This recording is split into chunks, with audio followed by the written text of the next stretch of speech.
Genesis chapter 9, 10, 11 हम पढ़ेंगे English में किंग्स जेम्स वर्शन में से, हिंदी में पढ़ेंगे BSI बाइबल में से। धन्यवाद करते हैं मेरे परमेश्वर पिता। आप महान सर्वशक्तिमान परमेश्वर हो। आपके वचन हमारे शरीर प्राण आत्मा की ताकत और बल है। हमारे ऊपर आपके वचन हावी रहे और हम परमेश्वर आपके आज्ञा पालन में बने रहे। हमारी मदद करो पवित्र आत्मा, ये वचन हम में अच्छे से समझ आने के लिए, अज्ञानता हमसे दूर होने के लिए नासरी यीशु मसीह के नाम में मांगते हैं पिता, सुन और कबूल कर। आमीन आमीन आमीन। Chapter 9, God blesseth Noah. Blood and murder are forbidden. God's covenant signified by the rainbow. Noah is drunken and mocked by him. He pronounceth a curse on Canaan and blessings on Shem, and on Japheth he dieth.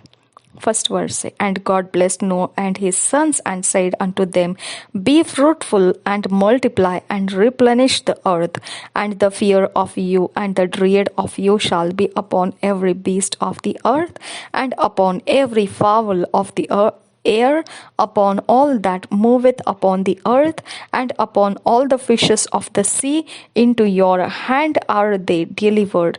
Every moving thing that liveth shall be meat for you, even as the green herb have I given you all things. But flesh with the life thereof, which is the blood thereof, shall ye not eat. And surely your blood of your lives will I require at the hand of every beast will I require it, and at the hand of man, at the hand of every man's brother, will I require the life of man. Whoso sheddeth man's blood, by man shall his blood be shed. For in the image of God made he man. And you be ye fruitful and multiply. Bring forth abundantly in the earth, and multiply therein. And God spake unto Noah and to his sons with him, saying, And I, behold, I establish my covenant with you, and with your seed after you, and with every living creature that is with you, of the fowl of the cattle, and of every beast of the earth with you, from all that go out of the ark to every beast of the earth, and I will establish my covenant with you. Neither shall all flesh be cut off any more by the waters of a flood, neither shall there any more be a flood to destroy the earth. And God said, This is the token of the covenant which I make between me and you, and every living creature that is with you, for perpetual generations. I do set my bow in the cloud, and it shall be for a token of a covenant between me and the earth.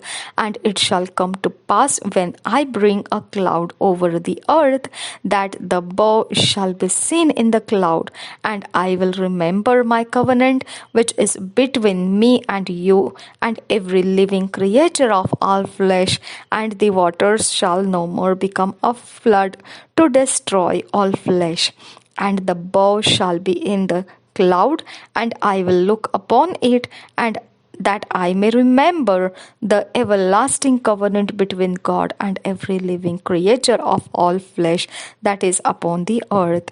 And God said unto Noah, This is the token of the covenant which I have established between me and all flesh that is upon the earth. And the sons of Noah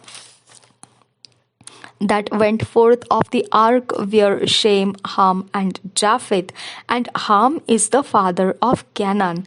These are the three sons of Noah, and of them was the whole earth overspread. And Noah began to be an husbandman, and he planted a vineyard, and he drank of the wine and was drunken, and he was uncovered within his tent. And Ham, the father of Canaan, saw the nakedness of his father, and told his two brethren without. And Shem and Japheth took a garment and laid it upon both their shoulders, and went backward. and covered the nakedness of their father, and their faces were backward, and they saw not their father's nakedness. And Noah awoke from his wine, and knew what his younger son had done unto him. And he said, Cursed be Canaan, a servant of servants shall he be unto his brethren. And he said, Blessed be the Lord God of Shem, and Canaan shall be his servant.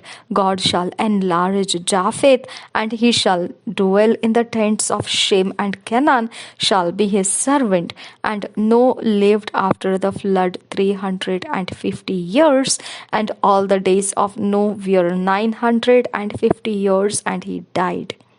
Chapter 10. The generations of Noah, the sons of Japheth, and of Ham, Nimrod, the first monarch, the descendants of Canaan, the sons of Shem. First verse.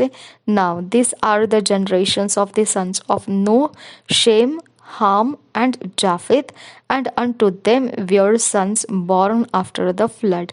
The sons of Japheth, Gomer, and Magog, and Madai, and Javan, and Tubal, and Meshech, and Tiras. And the sons of Gomer, Ashkenaz, and Riphath, and Togarma. And the sons of Javan, Elisha, and Tarshish, Kittim, and Dudanim. By this were the isles of the Gentiles divided in their lands, every one after his tongue, after their families in their nations. And the sons of Ham, Cush, and Mizraim, and Phut, and Canaan. And the sons of Cush, Seba, and Havilah, and Sabta, and Rama, and Sabteka. And the sons of Rama, Sheba, and Dedan. And Cush begat Nimrod. He began to be a mighty one in the earth. He was a mighty hunter before the Lord. Wherefore it is said, even as Nimrod the mighty hunter before the Lord, and the beginning of his kingdom was Babel, and Erech, and Akkad, and Calneh in the land of Shinar. Out of that land went forth Ashur, and builded Nineveh, and the city Rehoboth, and Kala, and Resen. Between Nineveh and Kala, the same is a great city. And Mizraim begat Ludim, and Anamium, and Lehabium, and Nephtoim, and Patrusim, and Kasluhoim, out of whom came Philistine and Captorium. And Canaan begat Sidon his firstborn, and Heth, and the Jebusite, and the Amorite, and the Girgasite, and the Hivite, and the Archite, and the Sinite, and the Arvedite, and the Zimrite, and the Hamathite. And afterward were the families of the Canaanites spread abroad. And the border of the Canaanites was from Sidon, as thou comest to Gerar unto Gaza, as thou goest unto Sodom, and Gomorrah, and Admah, and Zeboim, even unto Lasha. These are the sons of Ham after their families, after their tongues, in their countries, and in their nations. Unto Shem also, the father of all the children of Eber, the brother of Japheth, the elder, even to him were children born. The children of Shem, Elam, and Ashur, and Arphaxad, and Lud, and Aram. And the children of Aram, Uz, and Hol, and Gider, and Mash. And Arphaxad begat Salah, and Salah begat Eber, and unto Eber were born two sons. The name of one was Peleg, for in his days was the earth divided, and his brother's name was Joktan. And Joktan begat Almodad, and Shilef, and Hazarmaveth, and Jira, and Hadoram, and Uzal, and Diklah, and Obal, and Abimael, and Sheba, and Ophir, and Havilah, and Jubab. And all these were the sons of Joktan, and their dwelling was from Mesha, as thou goest unto Sipar, a mount of the east. These are the sons of Shem, after their families, after their tongues, in their lands, after their nations. These are the families of the sons of Noah, after their generations, in their nations, and by this were the nations divided in the earth after the flood. Chapter 11. One language in the world. The building of Babel and confusion of tongues. The generations of Shem and of Terah. Terah goeth from Ur to Haran. First verse. And the whole earth was of one language and of one speech. And it came to pass as they journeyed from the east that they found a plain in the land of Shinar, and they dwelt there. And they said one to another, Go to, let us make brick and burn them thoroughly. And they had brick for stone, and slime had they for mortar. And they said, Go to, let us build us a city and a tower whose top may reach unto heaven, and let us make us a name, lest we be scattered abroad upon the face of the whole earth. And the Lord came down to see the city and the tower which the children of men builded. And the Lord said, Behold, the people is one, and they have all one language, and this they begin to do. And now nothing will be restrained from them which they have imagined to do. Go to, let us go down, and there confound their language, that they may not understand one another's speech. So the Lord scattered them abroad from thence upon the face of all the earth, and they left off to build the city. Therefore is the name of it called Babel, because the Lord did there confound the language of all the earth, and from thence did the Lord scatter them abroad upon the face of all the earth. These are the generations of Shem. Shem was 100 years old and begat Arphaxad 2 years after the flood. And Shem lived after he begat Arphaxad 500 years and begat sons and daughters. And Arphaxad lived 530 years and begat Salah. And Arphaxad lived after he begat Salah 403 years and begat sons and daughters. And Salah lived 30 years and begat Eber. And Salah lived after he begat Eber 403 years, and begat sons and daughters.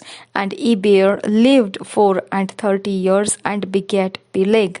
And Eber lived after he begat Peleg 430 years, and begat sons and daughters. And Peleg lived 30 years, and begat Reu. And Peleg lived after he begat Reu 209 years and begat sons and daughters. And Reu lived 230 years and begat Serug. And Reu lived after he begat Serug 207 years and begat sons and daughters. And Serug lived 30 years and begat Nahor. And Serug lived after he begat Nahor 200 years and begat sons and daughters. And Nahor lived 29 years and begat Terah. And Nahor lived after he begat Terah 119 years and begat sons and daughters. And Terah lived 70 years and begat Abram, Nahor, and Haran. Now these are the generations of Terah. Terah begat Abram, Nahor, and Haran. And Haran begat Lot. And Haran died before his father Terah in the land of his nativity in Ur of the Chaldees. And Abram and Nahor took them wives. The name of Abram's wife was Sarai, and the name of Nahor's wife Milcah, the daughter of Haran, the father of Milcah, and the father of Iscah. But Sarai was barren, she had no child. And Terah took Abram his son, And Lot the son of Haran, his son's son, and Sarai his daughter-in-law, his son Abram's wife, and they went forth with them from Ur of the Chaldees to go into the land of Canaan, and they came in unto Haran and dwelt there. And the days of Terah were 205 years, and Terah died in Haran. उत्पत्ति 9 अध्याय 10 अध्याय 11 अध्याय हम पढ़ेंगे हिंदी में BSI Bible में से।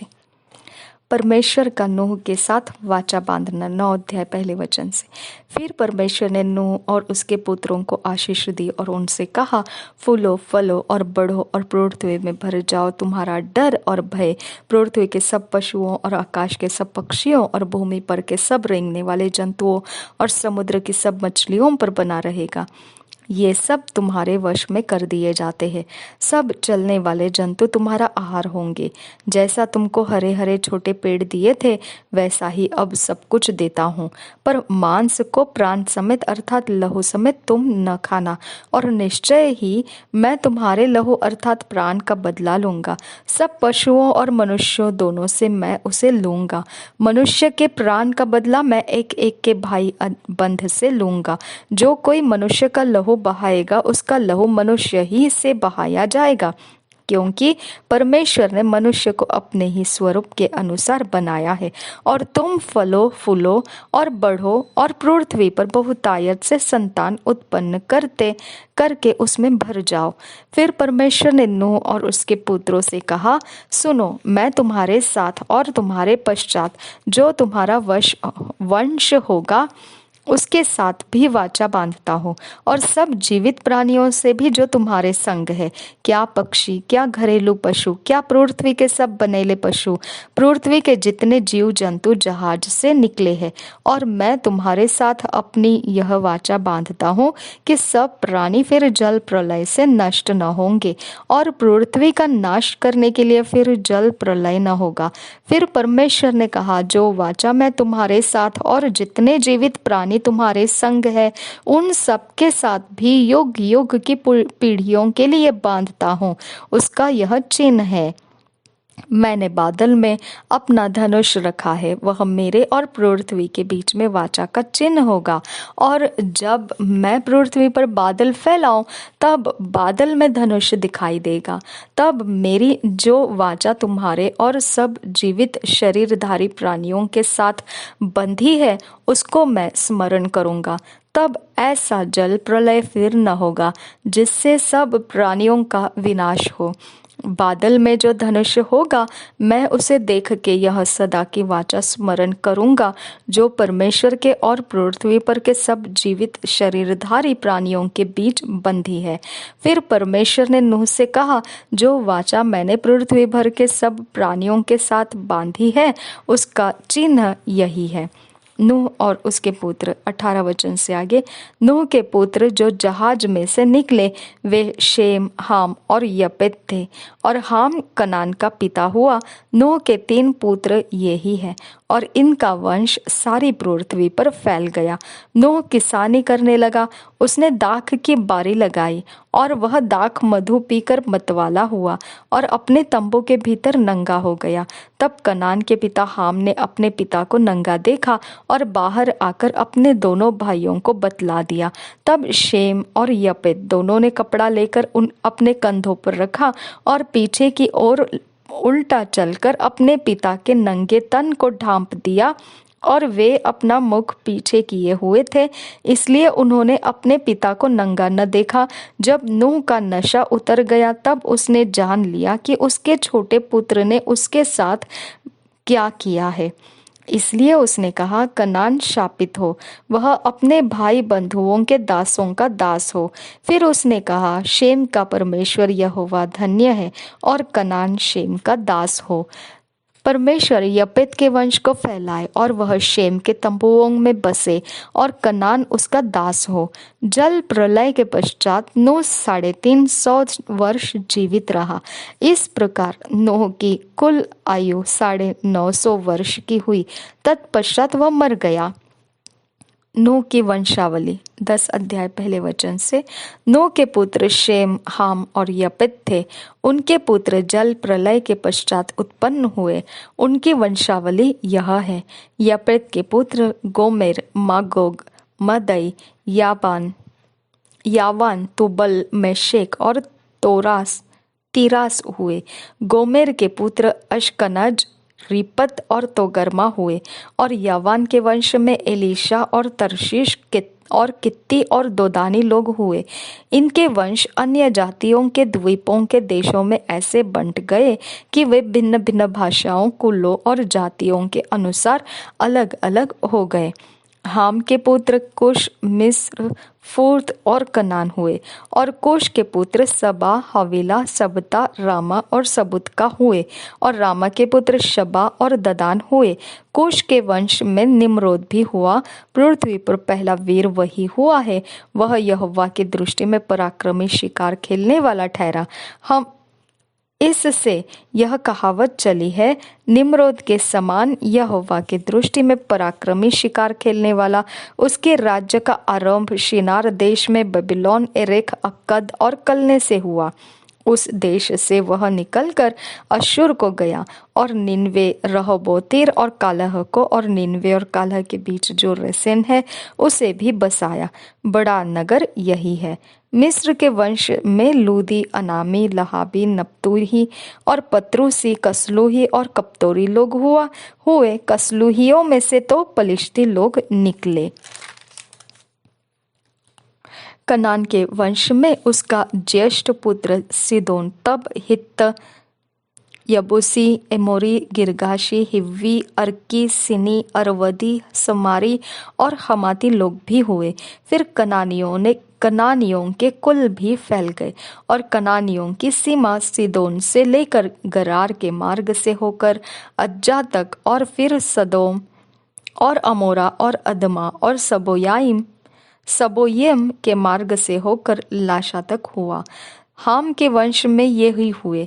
और ये भिन्न भिन्न कुलों, भाषाओं, देशों और जातियों के अनुसार अलग अलग हो गए। शेम, जो सब एबर वंशियों का मूल पुरुष हुआ और जो येपेत का ज्येष्ठ भाई था, उसके भी पुत्र उत्पन्न हुए। शेम के पुत्र एलाम, अश्शूर, अर्पक्षद, लूद और अराम हुए। अराम के पुत्र उस, हुल, गेतेर और मश हुए। और अर्पक्षद ने शेलह को, और शेलह ने एबेर को जन्म दिया। और एबेर के 2 पुत्र उत्पन्न हुए। एक का नाम पेलेग इस कारण रखा गया कि उसके दिनों में पृथ्वी बंट गई। और उसके भाई का नाम योक्तान था। और योक्तान ने अल्मोदाद, शलेप, हसरमावेत, येरह, यदोरवाम, उज्जाल, दिक्ला, ओबाल, अबीमायल, शबा, ओपीर, हवीला और योबाब को जन्म दिया। यही सब योक्तान के पुत्र हुए। इनके रहने का स्थान मेशा से लेकर सपारा, जो पूर्व में एक पहाड़ है, उसके मार्ग तक हुआ। शेम के पुत्र यही हुए। और ये भिन्न भिन्न कुलों, भाषाओं, देशों और जातियों के अनुसार अलग अलग हो गए। नूह के पुत्रों के घराने यही है। और उनकी जातियों के अनुसार उनकी वंशावलियां यही है। और जल प्रलय के पश्चात पृथ्वी भर की जातियां इन्हीं में से होकर बंट गई। मनुष्य की भाषा में गड़बड़ी पड़ने का वर्णन 11 अध्याय पहले वचन से। सारी पृथ्वी पर एक ही भाषा और एक ही बोली थी। उस समय लोग पूर्व की ओर चलते चलते शिनार देश में एक मैदान पाकर उसमें बस गए। तब वे आपस में कहने लगे, आओ हम ईंटें बना बना के भली भांति आग में पकाए। और उन्होंने पत्थर के स्थान पर ईंट से और चूने के स्थान पर मिट्टी के गारे से काम लिया। फिर उन्होंने कहा, आओ हम एक नगर और एक गुम्मट बना ले, जिसकी चोटी आकाश से बातें करे। इस प्रकार से हम अपना नाम करें, ऐसा न हो कि हमको सारी पृथ्वी पर फैलना पड़े। जब लोग नगर और गुम्मट बनाने लगे, तब उन्हें देखने के लिए यहोवा उतर आया। और यहोवा ने कहा, मैं क्या देखता हूँ कि सब एक ही दल के हैं, और भाषा भी उन सब की एक ही है। और उन्होंने ऐसा ही काम भी आरंभ किया। और अब जो कुछ वे करने के यत्न करेंगे करने का यत्न करेंगे, उसमें से कुछ भी उनके लिए अनहोना न होगा। इसलिए आओ हम उतर के उनकी भाषा में गड़बड़ी डालें कि वे एक दूसरे को की बोली को न समझ सके। इस प्रकार यहोवा ने उनको वहां से सारी पृथ्वी के ऊपर फैला दिया और उन्होंने उस नगर का बनाना छोड़ दिया। इस कारण उस नगर का नाम बेबीलोन पड़ा, क्योंकि सारी पृथ्वी की भाषा में जो गड़बड़ी है वह यहोवा ने ही वही डाली, और वहीं से यहोवा ने मनुष्यों को सारी पृथ्वी के ऊपर फैला दिया। शेम की वंशावली 10 वचन से आगे। शेम की वंशावली यह है। जल प्रलय के 2 वर्ष पश्चात जब शेम 100 वर्ष का हुआ, तब उससे अर्पक्षद का जन्म हुआ, और अर्पक्षद के जन्म के पश्चात शेम 500 वर्ष जीवित रहा, और उसके और भी बेटे बेटियां उत्पन्न हुई। जब अर्पक्षद 35 वर्ष का हुआ, तब उससे शेलह का जन्म हुआ, और शेलह के जन्म के पश्चात अर्पक्षद 403 वर्ष और जीवित रहा, और उसके और भी बेटे बेटियां उत्पन्न हुई। जब शेलह 30 वर्ष का हुआ, तब उसके द्वारा एबेर का जन्म हुआ, और एबेर के जन्म के पश्चात शेलह 403 वर्ष और जीवित रहा, और उसके और भी बेटे बेटियां उत्पन्न हुई। जब एबेर 34 वर्ष का हुआ, तब उसके द्वारा पेलेग का जन्म हुआ, और पेलेग के जन्म के पश्चात एबेर 430 वर्ष और जीवित रहा, और उसके और भी बेटे बेटियां उत्पन्न हुई। जब पेलेग 30 वर्ष का हुआ, तब उसके द्वारा रू का जन्म हुआ, और रू के जन्म के पश्चात पेलेग 209 वर्ष और जीवित रहा, और उसके और भी बेटे बेटियां उत्पन्न हुई। जब रू 32 वर्ष का हुआ, तब उसके द्वारा सरूग का जन्म हुआ, और सरूग के जन्म के पश्चात रू 207 वर्ष और जीवित रहा, और उसके और भी बेटे बेटियां उत्पन्न हुई। जब सरूग 30 वर्ष का हुआ, तब उसके द्वारा नाहोर का जन्म हुआ, और नाहोर के जन्म के पश्चात सरूग 200 वर्ष और जीवित रहा, और उसके और भी बेटे बेटियां उत्पन्न हुई। जब नाहोर 29 वर्ष का हुआ, तब उसके द्वारा तेरह का जन्म हुआ, और तेरह के जन्म के पश्चात नाहोर 119 वर्ष और जीवित रहा, और उसके और भी बेटे बेटियां उत्पन्न हुई। जब तक तेरह 70 वर्ष का हुआ, तब तक उसके द्वारा अब्राम और नाहोर और हारान उत्पन्न हुए। तेरह की वंशावली 27 वचन से आगे। तेरह की वंशावली यह है। तेरह से अब्राम, नाहोर और हारान का जन्म हुआ, और हारान से लूत का जन्म हुआ। हारान अपने पिता के सामने ही कसदियों के ऊर नामक नगर में, जो उसकी जन्मभूमि थी, मर गया। अब्राम और नाहोर दोनों ने विवाह किया। अब्राम की पत्नी का नाम सारै और नाहोर की पत्नी का नाम मिल्का था।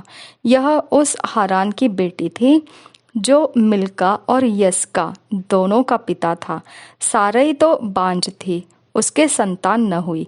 तेरह अपने पुत्र अब्राम और अपने पोते लूत जो हारान का पुत्र था, और अपनी बहू सारै जो उसके पुत्र अब्राम की पत्नी थी, इन सबों को लेकर कसदियों के उर नगर से निकल कनान देश जाने को चला। पर हारान नामक देश में पहुंचकर वही रहने लगा। जब तेरह 205 वर्ष का हुआ, तब वह हारान देश में मर गया। Thank you Jesus. धन्यवाद करते हैं पवित्र आत्मा। ये वचन खाली खनखनाने वाले बर्तन नहीं है, परमेश्वर इसमें सामर्थ भरा हुआ है, और ये हमारे अंदर प्रवेश करके निश्चित तेरे लिए फलदायी ठहरेंगे। इसके लिए हम धन्यवाद करते हैं पवित्र आत्मा, ये वचन हमारे अंदर भरने के लिए। Thank you father, thank you Jesus. ये वचन हमें समझ आए, फिट एंड फिक्स करे हमको ईश्वरीय रचना में, डिवाइन ऑर्डरलीनेस में लेकर आए। नासरी यीशु मसीह के नाम में विनती करते हैं, सुन और कबूल कर पिता। आमीन, आमीन, आमीन। 2 years बाइबल रीडिंग प्लान, 2 साल का Bible reading plan, Acts 7 chapter 1 verse 11 verse, Nehemiah 7 chapter 8 chapter. 2 साल का बाइबल रीडिंग प्लान, प्रेरितों के काम 7 अध्याय 1 वचन से 11 वचन, नेहेमिया 7 अध्याय 8 अध्याय हम पढ़ेंगे। जब अकेले में पर्सनल टाइम में हमने पढ़ने का फैसला लिया है, ये व्यक्तिगत समय में हम जब पढ़ेंगे तो हमारे अकेले में परमेश्वर हमारे खुद के बारे में वचनों के अंदर से हमें सुधार लाएगा और हमारा जीवन ईश्वरीय रचना में निकल कर परमेश्वर के लिए जैसा चाहिए वैसा हम ढल कर तैयार होकर परमेश्वर के कामों के लिए उपस्थित हो पाएंगे। तो इस प्रकार से हमने फैसला लिया है, लेकिन ज़रूरी नहीं सभीयों ने वैसा करना है। हम जैसा चाहते हैं वैसा आप इस 2 साल के बाइबल रीडिंग प्लान को पढ़ सकते हैं। निश्चित इतना ही करना है कि परमेश्वर के आत्मा ने हमको सिखाना और समझने के लिए सहायता करना है, और निश्चित हमने परमेश्वर के आत्मा का लाभ उठाना है। प्रभु यीशु मसीह हम सबके साथ बना रहे। आमीन, आमीन, आमीन। पवित्र आत्मा हमें फिट एंड फिक्स कीजिए, इन वचनों में हमें ईश्वरीय रचना में डिवाइन ऑर्डरलीनेस में लेकर आइए। नासरी यीशु मसीह के नाम में विनती करते हैं पिता, सुन और कबूल कर। आमीन, आमीन।